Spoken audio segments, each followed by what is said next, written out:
that second target. It's good for an 18.43% drop.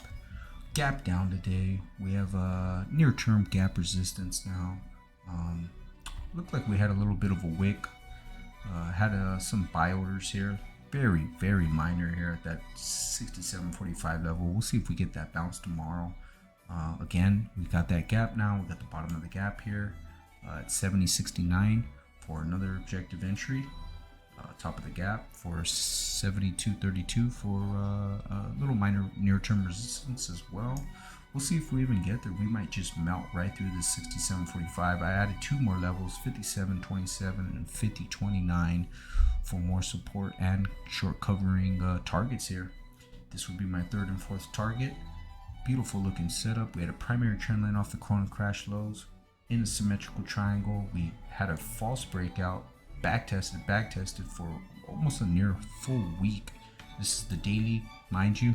Got H candle representing a day. Back tested off the whole week off that 200-day moving average resistance, and false breakouts usually are very bearish trend change, and we got it.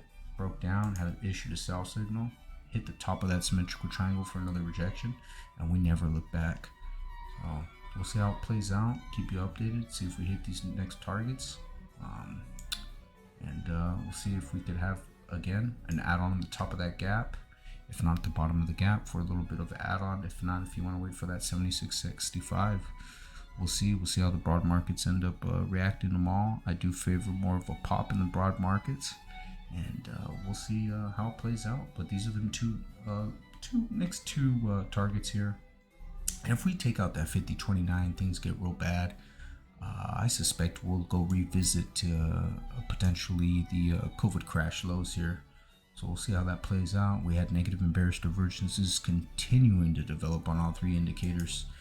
And now we've got that crossover in the MACD oscillator, cracked below its zero lines as well, and ever more bearish. We're in that bearish trend change, and just a fierce sell-off off that symmetrical triangle, and almost a waterfall looking type sell-off. So we'll see how it plays out. I added these two new targets, target 3, target 4, and keep you updated.